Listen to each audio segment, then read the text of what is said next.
राहता व परिसरातील खवय्यांसाठी नव्याने सुरू झालाय कॅफे इंडियन फ्लेवर। चहा, कॉफी, नाश्त्यासोबत घ्या प्युअर व्हेज जेवणाचा मनसोक्त आनंद। या प्युअर व्हेज फॅमिली रेस्टॉरंट मध्ये आपल्या प्रियजनांसोबत वाढदिवस किट्टी पार्टी साजरी करा। आमच्याकडे south Indian, Chinese, sandwich, paratha, Amritsari दम बिर्याणी, छोले भटुरा स्पेशल, पनीर मधील विविध डिश, रोटी, नान, चहा, hot coffee, lassi, cold coffee, veg spring roll, paneer Kurkure यासोबत बरंच काही। एक वेळ अवश्य भेट द्या। आमचा पत्ता कॅफे इंडियन फ्लेवर, डॉक्टर मैड मल्टी स्पेशालिटी हॉस्पिटल, राहता। या बाबांच्या नगरीमध्ये एक साधारण 10-12 दिवसापूर्वी शिर्डी शहरामध्ये दुहेरी हत्याकांड झालं आणि एक जण गंभीर जखमी झाला। त्या संदर्भात आणि पोलीस स्टेशनच्या निष्क्रियतेच्या संदर्भात ही ग्रामसभा आयोजित केली आहे। या ग्रामसभेचे अध्यक्ष आदरणीय आबा, उपस्थित असलेले शिर्डीतील सगळे मान्यवर, या शिर्डी गावचं ज्यांच्यावर प्रेम आहे ते सगळे, बामणावर प्रेम आहे ते सगळे शिर्डी ग्रामस्थ, आणि ज्यांना शिर्डी अशांतता करायची ते काही कोपऱ्या कपड्यात उभे असलेले सगळे माझे बंधू आणि भगिनी। खरं म्हणजे ज्या दिवशी घटना झाली त्या दिवशी ताराचंद कोते यांनी सकाळी 6:30 वाजता सुजय विखे पाटलांना फोन केला आणि ताराचंद कोतेंनी सातत्याने पोलीस स्टेशनला फोन करून सुद्धा कुठल्या प्रकारचा प्रतिसाद मिळाला नाही। आणि मग सुजय विखे पाटलांनी साधारण 6:30-6:45 दरम्यान शिर्डी पोलीस स्टेशनचे जे प्रशासन आहे, जिल्ह्याचे एसपी आहे, श्रीरामपूरचे ॲडिशनल एसपी आहे, यांना फोन करून सांगितलं की शिर्डीत अशी घटना झाली। त्यानंतर सातत्याने जोरात चक्र फिरलं आणि सगळं होत असताना दिवसभर सुजय विखे पाटील इथे होते। त्यानंतर संध्याकाळी या नगर जिल्ह्याचे पालकमंत्री राधाकृष्ण विखे पाटलांनी तातडीची प्रशासन बैठक घेतली। त्यामध्ये पोलीस डिपार्टमेंट होतं, त्यामध्ये एसपी ऑफिस होतं, महसूल विभाग, सगळ्या प्रकारचे अधिकारी उपस्थित होते आणि गावातले सगळेच मान्यवर उपस्थित होते। आणि त्याच वेळेस राधाकृष्ण विखे पाटलांनी असं सांगितलं का गाव करील ते राव काय करील, अशा प्रकारचा संदेश त्यांनी आम्हाला दिला। आणि मग तो आम्ही सगळ्यांनी ठरवलं का शिर्डीमध्ये ग्रामसभा घेतली पाहिजे। आम्ही वेगवेगळ्या विचाराचे, वेगवेगळ्या पक्षाचे, वेगवेगळ्या विचाराचे लोक आहोत, पण आपली शिर्डी सुरक्षित राहिली पाहिजे, आपल्या आई बहिणी सुरक्षित राहिल्या पाहिजे, इथला साईभक्त सुरक्षित राहिला पाहिजे, आणि सगळ्यात महत्वाचं म्हणजे गुंडगिरीला कायम संपवण्यासाठी आम्ही सगळं शिर्डीकर एकत्र आलेलो आहोत। त्याच्यासाठी आपण सगळेजण जमलेलो आहोत। त्याचप्रमाणे सुजय विखे पाटलांनी साधारण 1-3 महिन्यापूर्वी एक स्टेटमेंट केलं होतं। त्या स्टेटमेंटमध्ये असं होतं का शिर्डीमध्ये प्रसादालयामध्ये भिकारी जेवण करतात। आणि मग त्यावेळेस सुजय विखेंना काही ठिकाणी ट्रोल केलं, काही लोकांनी वेगवेगळ्या प्रकारचं व्हॉट्सअप, फेसबुकमधून सांगितलं। पण मला असं वाटतं ही घटना झाल्यानंतर सुजय विखे पाटलांनी साईबाबा संस्थांच्या प्रशासनाला असं सांगितलं का तुम्ही फक्त लाईनीमध्येच दर्शन पास द्या। ते संस्थांनी ऐकल्यानंतर, कार्यकारी अधिकाऱ्यांनी ऐकल्यानंतर साईबाबा संस्थांमध्ये 15,000 लोक रोज जेवायचे कमी झाले, हे प्रतीक फक्त गुन्हेगारीचा। आणि मग माझं असं म्हणणं आहे आपण सगळे एकत्र आलो, आपली काय गुन्हेगारी मोडायची आहे, गुन्हेगारींची दहशत मोडायची आहे, अवैध धंदे सगळ्या प्रकारचे मोडायचे आहे। त्याच्या अगोदर मला असं वाटतं आपण सुजय विखे पाटलांचं एक टाळ्यांच्या गजरामध्ये स्वागत केलं पाहिजे का त्यांनी घेतलेला निर्णय, त्याला निर्णयाला साईबाबा संस्थांनी घेतलेला निर्णय तो तुम्हाला मान्य आहे का? मान्य आहे का? तो मान्य। त्याच्यानंतर गाव करील काय राव करील, आता बरेच लोक घरी बसले, व्हॉट्सअप फेसबुक चालू आहे, येत 10 लोक आहे का, येत 12 लोक आहे का, येत 15 लोक आहे का? अरे 15 लोक नाहीये, पण आम्ही आमचा स्वतःचा जीव घालून इथं बसलेलो आहे आणि ग्रामसभा लावलेली, हे आमचं कर्तव्य आहे शिर्डीकरांचं। बोलणं सोपं आहे, फेसबुक व्हॉट्सअप लिहिलेला सोपं आहे, त्याच्यात कुठलीही प्रकारची अडचण येत नाही, किंवा दुसरेकडून लिहून घ्यायचं, फक्त व्हॉट्सअपला मेसेज पाठवायचं, हे पण गावामध्ये चालू आहे। त्या संदर्भामध्ये मी आता बोलतोय आणि या दोन्ही बैठक घेतल्यानंतर साईबाबा संस्थांनी प्रसालयामध्ये येणाऱ्या साईभक्ताला म्हणजे दर्शन करतो त्या साईभक्ताला कुपन जेवणाचे कुपन दिले आणि त्या कुपनमुळे 15,000 लोक आज जेवायचे कमी झाले. एक गुन्हेगारीचं मूळ होतं ते कमी करण्याचं साईबाबा संस्थांचे कार्यकारी अधिकारी त्यांचं पण मी आपल्या सगळ्यांच्या वतीने अभिनंदन करतो. सिटीमध्ये बऱ्याच 10-12 वर्षामध्ये आपल्या स्थानिक लोकांच्या कोणतरी म्हणलं तो उल्लेख पण केला पण मी करतो. विलास गोंदकर यांचे चिरंजीव पप्पू आणि पाटणींचे चिरंजीव या दोन्हींचा एक हत्याकांड झाला होता. भयानक स्वरूपाचा खून झाला होता पाटणीचा. त्यानंतर मध्ये अनेक प्रकारच्या घटना ये जाय चालू होत्या. त्याच्यानंतर आज काल परवा 10-12 दिवसापूर्वी परत एकदा घोडे आणि शेजूळ यांची हत्या झाली आणि नेहरकर यांच्यावर हल्ला झाला आणि मग आपण सगळेजण एकत्र आलो. पण मी तुम्हाला साईबाबांच्या मंदिरापुढे सांगतो, आपण सुद्धा दिवसाचा एक मुकाटा आणि रात्रीचा एक मुकाटा आमच्या सुद्धा पुढाऱ्यांनी बंद केला पाहिजे ही माझी भूमिका.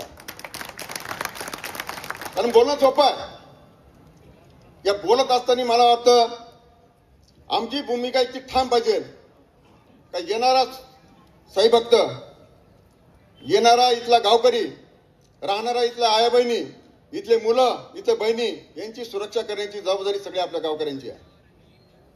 आणि ही करीत असताना मला असं वाटतं वाढती गुन्हेगारी फक्त पोलीस प्रशासन नाही आहे, त्याला जबाबदार आम्ही पण आहे. आम्ही म्हणजे मी एकटाच नाही, आम्ही म्हणून आम्ही पण आहे. पण मला असं वाटतं हे सगळे करत असताना पोलीस स्टेशनची सुद्धा काही भयानक आकडेवारी मी तुम्हाला सांगतो बरं का. यामध्ये जे मला माहिती आहे ते तुम्ही म्हणता काही तुम्हाला कसं काय माहिती आहे. माझा कुठल्या प्रकारचा दारूचा धंदा नाही, मटक्याचा धंदा नाही, कुठल्या प्रकारचा धंदा नाही आहे. हे बघा दारूचे अड्डे 22, त्याच समजा इन्कम येत असेल ते काय बिचारे संत तुकाराम नाही आहे का त्यांनी काही करावं असं आपलं मत नाही. त्यांनी केलं पाहिजे थोडंफार, पण जेणेकरून याच्या गुंड्यात उठून फार बाहेर येऊच तर नाही केलं पाहिजे असं माझं मत आहे. त्याच्यानंतर मटका पेढी 44 आहे. गांजा विक्री परवाना नसलेले लॉजेस असे 15 ते 20 आहे. व्हाईटनंतर नशेच्या गोळा करणारे दुकानं आहे ते आपल्या सगळ्यांना माहित आहे. गुटखा विक्री तस्करी 2-3 ठिकाणी चालते. मध्य प्रदेश आणि गुजरात इथून येणाऱ्या गुटख्यांच्या गाड्या आहे त्या आपल्या सिटीमध्ये येतात. बिंगो गेम कोणता बिंगो म्हणजे काय आपण नाही खेळत. आपण आहे ना राजराणी पत्ते खेळतो. हा म्हणजे सांगितलं बरं नको शंका घ्यायला पाहिजे, खेळतो ते खेळतो. त्याच्यानंतर शिर्डीचा वाहतूक आहे. त्या टेम्पो ट्रॅव्हलर आणि शिर्डीच्या वेगवेगळ्या ठिकाणून येणाऱ्या 400 गाड्या आहेत. शिर्डी सोडून म्हणजे शिर्डी आणि शिर्डीच्या बाहेरून क्रुझर, इंडिका, तवेरा या 200 गाड्या आहेत. खाजगी बसेस आपल्या सिटी शहरामध्ये 150 येतात. ॲपे रिक्षा 400 आणि नगरचूल, मनमाड, संभाजीनगर भागातून 350 रिक्षा आणि बाकीची इतर वाहनं येतात.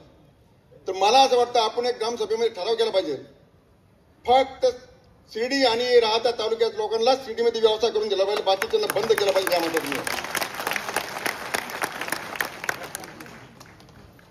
त्याच्यानंतर साईबाबा संस्थांनी सुरक्षा विभागामध्ये 19/3/2024 ते 23/9/2024 पर्यंत या 6 महिने साईभक्तांना त्रास देणाऱ्या 182 लोकांना सातत्याने साईबाबा संस्थांनी कारवाई केली. पण आपलं पोलीस स्टेशन ढिसाळ असल्यामुळं त्यात कुठल्या प्रकारची कारवाई झाली 182 लोकांची बरं का. अशा प्रकारची ही सगळी पार्श्वभूमी आहे. या पार्श्वभूमीच्या धर्तीवर मी तुम्हाला एक माहिती म्हणून सांगतो. जो भी इस पवित्र धरती को अपने अपराध से दूषित करने की कोशिश करेगा वो ये याद रखे, सीढ़ी के मिट्टी में सिर्फ भक्ति उगती है, लेकिन अगर जरूरत पड़ी तो यही मिट्टी इंसाफ की ज्वाला बन सकती है. तर आपल्याला यावर मला एवढंच म्हणायचं आहे का जिथं येणारा साई भक्त, इथला असलेला ग्रामस्थ, इथल्या असलेल्या बहिणी, इथला असलेला मुलगा, इथला असलेला सगळा जण आपण प्रामाणिक साईबाबांबरोबर राहिलं पाहिजे. गुन्हेगारांना इथं आसरा देता कामा नये, याची जबाबदारी आपली आणि पोलीस स्टेशनची आहे. कारण साहेब, सिटी पोलीस स्टेशनमध्ये अनेक प्रकारच्या लॉजेस सोडून छोट्या मोठ्या रूम आहे, ते आमच्या नगरपालिकेचं काम आहे. आमच्या सिटी नगरपालिकेचे सीओ साहेब आहे, ते पण कोणीतरी सांगितलंय बरोबर आहे. कारवाई करताना रोज देऊन उठले का ते पेरवाले आहे, मनकेवाले आहे, छोटे मोठे लोक आहे, मोठे लोक असतील, लहान लोक असतील, लोक कारवाई करायला तेच आणि रोज दुकानांचा सत्यानाश करायला तेच. तर माझं असं म्हणणं आहे, आपल्या नगरपालिकेने तुमचं त्यांचे संबंध चांगले, तर तुम्ही एक सांगितलं पाहिजे त्या नगरपालिकेच्या सेवांना का बाबा करताना कारवाई सरसमट करा, सर्व धर्म समभावाची कारवाई करा, असं माझं वैयक्तिक मत आहे. तुम्हाला पडतं की? अरे पडतं का? मग हे त्यांना सांगायला दिलं पाहिजे. आणि या सिटीमध्ये साहेब आता मी धंदे सांगितले, आता याच्यात थोडंफार 2-5 गाड्या इकडे तिकडे असतील बरं का. आणि आपण सगळे आपण पोट भरायला झालेलो आहे. मी पण होता व्यवसाय म्हणून जर केला तर माझ्या असं निदर्शन आलं, व्यवसाय कोण करतं? बाहेरून कोणी नाही करीत, आपले लॉजिंगचे मालक करतात, त्यांना आश्रय देतात. तर मी 1-2 ठिकाणी विचारलं, मी नाव नाही सांगत. मी म्हटलं आम्ही शिवाजी भाऊनी, अभयराजेंनी, कमलाकर भाऊनी, सुजित भाऊनी, आणखीन जे आमचे हॉटेल मालक आहे, राजीव उगवणकर, आम्ही 15-15, 12-12 कोटी रुपये लोन काढून ते बांधलं. म्हटलं तुम्हाला हॉटेल कसं परवडतं? ते म्हणे तुम्हाला माहितच नाही म्हणे, दिवसातून 6-6 वेळेस माणसं ये जाय करतात. 3,000 रुपये घेते म्हणजे केवढं रूम झाली ती? 2,000 रुपये, काही ठिकाणी 1,000 रुपये, किती रुपये रूम झाली. आणि आम्ही यांना दिल्या, बँकेचं लोन काढलं, प्रवरा बँकेचं लोन आहे माझ्यावर, अर्बन बँकेचं आहे, हे सगळे लोन काढलं, 2200 रुपये भरतो आणि ते दिवसातून 6 वेळेस ये जाय करत्या, त्यांना 12,000 रुपये भरतात. काय काय किती आम्हाला? मग शिवाजी भाऊ म्हणते ते खरंय, आपण मग आता रिक्षा घेऊन हे काम करायचं का? केलं पाहिजे. माझं असं म्हणणं आहे की आपण पण या व्यवस्था केलं पाहिजे. पण कधी जर पोलीस स्टेशन जर ठिकाणावर नाही आलं, काही त्यांना वेळ दिला पाहिजे, त्यावेळेस जर ते आटोक्यात नाही आलं तर 100% आपण हे काम केलं पाहिजे. आणि पोलीस स्टेशनला जाब विचारण्याची जबाबदारी आपली सगळी तुमची आमची आहे. आता सिटीमध्ये मी सातत्याने सांगितलं व्हाईट कॉलर वाल्यांची संख्या खूप झाली अलीकडच्या काळात. मग हे व्हाईट कॉलर वाल्यांनी सुद्धा आहे ना, उद्यापासून काय केलं पाहिजे? कायदा आणि सुव्यवस्था हातात घेण्यापेक्षा आपणच प्रामाणिकपणाने व्यवसाय केला पाहिजे. व्यवसाय करायला अजिबात किंमत नाही, पण व्यवसाय कायद्याच्या चौकटीमध्ये राहून केला पाहिजे असं माझं मत आहे. तुमचं काय मत आहे बरं? ग्रामसभेचे लोक आहेत, तुमचं काय मत आहे? अरे हा का नाही काय बाय भरले पाहिजे, त्या वेचनला दिलं पाहिजे का? तुम्ही सांगितलं पाहिजे आज बरं, आता तुम्ही आवाज दिला पाहिजे का व्याशा, गांजा, मटका काय असेल ते तुम्ही आमच्या बरोबर, आम्ही तुमच्या बरोबर, तुम्ही पोलीस स्टेशन ठणकून सांगितलं पाहिजे काही 15 दिवसात बंद करा, नाही तर आम्ही तुमच्याशी गाठ आहे. पाठीमाग मध्यंतरी ही घटना झाल्यानंतर नाशिकवरून मला एका प्रतिष्ठित राजकीय व्यक्तीचा फोन आला. त्यांनी सांगितलं तुमच्या सिटीमध्ये सकाळी सकाळी असं झालं. म्हणलं हो. म्हणे सिटीचं लोकसंख्या किती आहे? म्हणलं असतील आता अधिकृत सध्या 40-42 हजार किंवा 32,000च्या आसपास असेल. ते म्हणे फिक्स आकडा सांगा. म्हणलं 35 धरा. तो म्हणे तुमचं गाव एवढं झपाट्याने कसं वाटलं? म्हणलं आमचे नगरसेवक काही घाले. म्हणलं त्यांना मी म्हणलं आमचे नगरसेवक काही घाले, आम्हाला निवडून येण्यासाठी बाहेरच्या लोकांचं मतदारित केलं ते पहिले घुसका. म्हणलं आम्ही आता त्या म्हणे नगरसेवक कोण कोण घाले? म्हणलं माझ्या सहज घाले. कारण उगत काय आला, उगत दुसऱ्याचं नाव सांगायचं. मी म्हणलं मग आलेच आहे. म्हणे गाव किती किलोमीटरच आहे? म्हणलं 1.5 किलोमीटरची रेंज आहे. म्हणजे आमच्या सिटीमध्ये, आपलं नाशिकमध्ये, पुण्यामध्ये एवढ्या मोठ्या लोकसंख्येच्या गावामध्ये आणि मेट्रो सिटीमध्ये गुंडांच्या मुस काय आवडत, तुमच्या काय आवडत नाही? म्हणलं आमचे पण रात्री एका बाजूला दिवस एका बाजूला या शिकामध्ये. त्यामुळे कसे काय? मी म्हणलो आता त्याचा पर्दाफाश काढण्यासाठी ग्रामसभा घेतलेली आहे. ग्रामसभा घेणार आहे. जर पुढच्या वेळेस जर काय झालं, मी पोलीस प्रशासनाला विनंती करतो, आमच्यासारखे व्हाईट कॉलरचे जर तुम्हाला फोन आले तर तुम्ही लोकांना सांगा.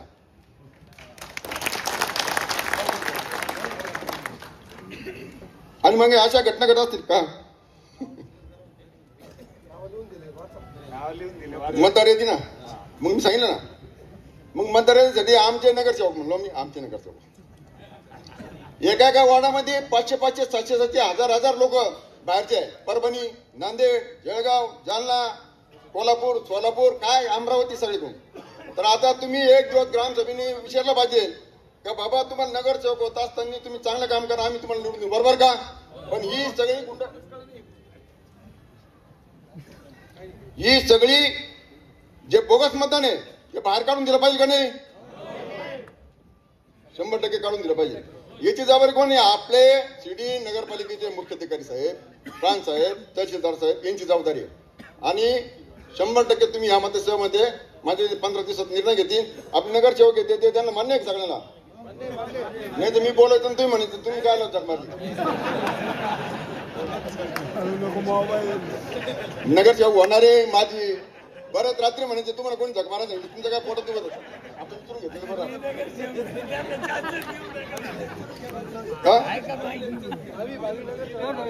भावी नगरसेवक किंवा ग्रामस्थ, सिटी ग्रामस्थ, तुमचं काय मत रे भाऊ?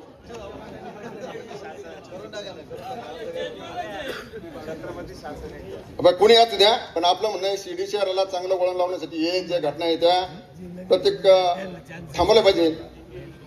प्रत्येक रस्त्यामध्ये, प्रत्येक चौकामध्ये रस्त्यावरती, प्रत्येक चौकामध्ये. आता सकाळी आम्ही मारुती मंदिरापाशी पिटलेली ती पिठी फोडल्यानंतर काही चौकातल्या लोकांनी खंत व्यक्त केली. हे पालिसवाले, गुंडागर्दीवाले, गनखेळावाले, फोटोवाले, लॉकेटवाले, मला असं वाटतं की या लोकांना ज्या दुकानदारांनी माल पुरवला असेल त्यांच्यावर पहिली कारवाई केली पाहिजे, असं वैयक्तिक माझं मत आहे. कारण 18 वर्षाचा पोरग आपण त्याला शिक्षणाला पाठवतो आणि 18 वर्षाच्या मुलाला हे धंदे करायला लागतात.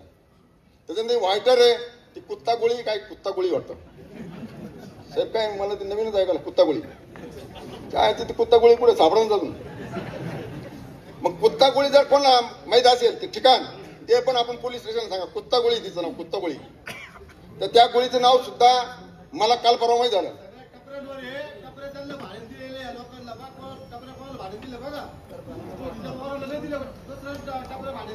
बर बर तुमची दखल घ्यायला सांगितलं.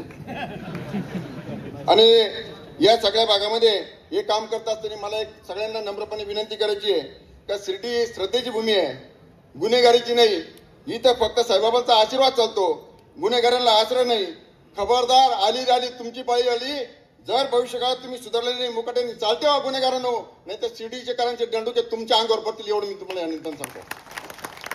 आणि गुंडांसाठी एक शेरशायरी केली तर बरेच लोक म्हणत असतात हे 10-12 लोक आहे का, हे 15-20 लोक आहे का. त्याच्यासाठी मी एक शेरशायरी लिहून आली. गुंडागर्दी वालो कान खोलकर सुन लो, गुंडागर्दी वालो कान खोलकर सुन लो, जिगर बड़ा था इसलिए टकराने आ गए, जिगर बड़ा था इसलिए टकराने आ गए, जो हमें नहीं जानते उन्हें भी पता चले कि शिर्डी में शेर पुराने आ गए. आम्ही सगळे शहर आहे, शहर म्हणजे त्याप्रमाणे ते. माझ्या घरी व्यवस्थित आहे, माझा पोरगा लंडनला, दुसरं पोरगा प्रदेशात आहे, शिवाजी भाऊचा आहे, अंबेकर भाऊचा आहे, रवी भाऊचा, आपला राजू भाऊचा आहे, सगळ्यांचा आहे, भैयाचा आहे. आम्हाला नाही, पण काही लोक झोपेले त्यांना मी सांगतो आमचे गावात आम्ही आमचे पोरं गावात तर आम्ही तुम्हाला हे विनंती करतो जे बाहेर बसलेले त्यांना एक सांगू इच्छितो का आम्ही शिर्डीसाठी काही झालं तरी आम्ही कोणत्या विचारी जातो, कोणत्या पक्षी जातो, पण शिर्डीला वाचवण्यासाठी, गुन्हेगारी मुक्त करण्यासाठी आम्ही सगळेजण एकत्र आलेलो आहे. आणि त्यामध्ये गुंडागरांचा सफाई करण्याचं काम तुम्हाला आम्हाला भविष्यकाळात करायचं आहे. त्याच्यानंतर पोलीस स्टेशनला मी विनंती करतो साहेब तुम्ही सातत्याने या सगळ्या घटनेचं बिमोड करण्यासाठी आम्हाला काही वेळ द्या. तुमच्यासारखे अधिकारी खूप चांगले आहेत, याच्या अगोदरचे अधिकारी होते ते सगळ्यांनी पाला वाचलेला आहे.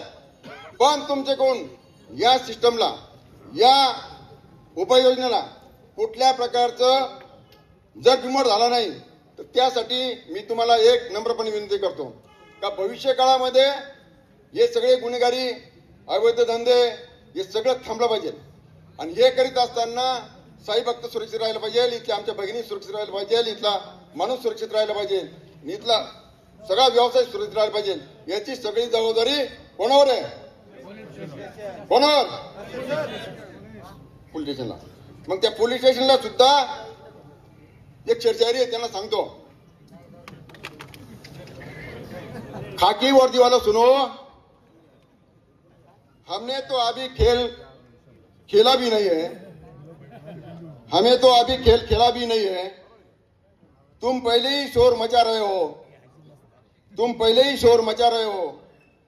जब हम चाल चलेंगे तुम्हारे सारे सिस्टम हॅक कर देंगे. म्हणजे आपलं असं म्हणणं आहे, त्यांनी सिस्टमच्या बाहेर जाऊन काम केलं तर सगळे इथले गुन्हेगारी कोण आहे, अंडे कोण व्यवसाय करतं, काय करते सगळं माहिती आहे. पुढच्या वेळेस आम्हाला विनंती आहे, डीएसपी साहेब बसलेले, PI साहेब बसलेले, यांना विनंती आहे, हे सगळं करीत असताना तुम्ही कायदा आणि सुव्यवस्थेचं तंतोतंत पालन करा. आमच्या सिटीकरांना 25 वर्षाची सिटी होती ती परत पाहण्याचं भाग्य तुमच्याकडून आम्हाला मिळू द्या. आणि जर समजा ते केलं नाही तर आम्ही तुम्हाला सांगतो, ग्रामरक्षक दल आहे, आम्ही स्वतः जोपर्यंत सिटीमध्ये आमच्यामध्ये सगळ्यांमध्ये सगळेच आपण कणाकणामध्ये बाबांची श्रद्धा आहे, बाबांची श्रद्धा आणि सबुरीचं शिकवण आहे आणि सबका मालिक एक आहे, तोपर्यंत या सिटीकरांना साई भक्ताला आम्ही कुठल्या प्रकारचा धक्का लावून देणार नाही. आणि इथल्या गुन्हेगाराला इथं आश्रय देणार नाही. गुन्हेगाराला कुठल्या प्रकारची म्हणजे कुणी असेल, संजय दोन मिनिटं न वाजू द्या. हे लोक बसले, हे आपलेच ऐकलं बसले. आता अभय भाई बोलतील, कंबेकर भाऊ बोलतील, त्याच्यानंतर DSP साहेब बोलतील. या गुन्हेगारीचं मूळ नष्ट करण्यासाठी पोलीस स्टेशन जबाबदारी घ्यायची ना. तर पोलीस स्टेशनला विनंती आहे का तुम्ही कळकळीने 15 दिवसामध्ये सगळं व्यवस्थित करा. बरोबर का? एकदा हात वर करून सांगा बरं साहेबांना. हे साहेब बाबा, आता वाजले 9, आमचा झाला जेवायचा टाइम, आमचा झाला याचा टाइम, याचा टाइम, जेवायचा टाइम. हा सगळा टाइम होत असताना आम्ही एवढा कळकळीने तुमच्या पैसे बसलो आणि तुम्हाला कळकळीने सांगू राहिलो. याच्यासाठी तुम्ही पूर्णपणे बंदोबस्त करण्याची जबाबदारी तुम्ही. हे आकडे बोगस नाहीये, मी एक जबाबदार व्यक्ती आहे म्हणून मी तुम्हाला आकड्याची लिस्ट दिली आहे. याच्या पलीकडे काही आणखीन आमच्याकडे माहिती आहे ती पण देण्याचा प्रयत्न करेन. आणि तुम्हाला कोणतरी सांगितलं, माझं हिने सांगितलं, जो तुमचा तो अधिकारी ना त्याला व्यवस्थित ना गडचिरोलीला पाठवा. गडचिरोलीला पाठवा. कुठं पाठवायचं? गडचिरोलीने पण जाऊ दे, नगरपर्यंत जातील ते कुठं जाऊ दे, आपलं काय करायचं. आणि हो आता मी आपल्या सगळ्यांच्या वतीने त्यांना शब्द दिला, ते कारवाई करतील. जर नाही आलं तर पुढे याच ताकदीने, याच्या डबल ताकदीने आपल्याला सिटी मध्ये उतरायचंय आणि सिटी पोलीस स्टेशन मोर्चा द्यायचं. एवढं सांगतो आणि थांबतो. जय हिंद, जय महाराष्ट्र. निसर्गाच्या सानिध्यात साकार करा तुमचं स्वप्नातील घर. साई किरण डेव्हलपर्स, भव्य प्लॉट विक्री. सर्वात स्वस्त प्लॉट घेण्याची ही योग्य वेळ. प्लॉटची वैशिष्ट्ये: 4.15 एकरात भव्य प्लॉटिंग. श्री साई मंदिर, बस स्टँड, शाळा, हॉस्पिटल 5 मिनिटांच्या अंतरावर. स्ट्रीट लाईट व ड्रेनेज सुविधा उपलब्ध. पिण्याचे पाणी लाईन सुद्धा उपलब्ध. प्रशस्त रस्ते व निसर्गरम्य वातावरण. खात्रीशीर व विश्वसनीय व्यवहार. मग वाट कसली पाहताय? लगेच बुक करा आणि निश्चिंत रहा.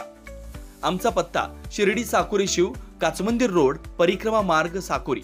मोबाईल नंबर: श्री प्रभाकर उर्फ गिरू भाऊसाहेब बावके पाटील, 9850 39 51 14.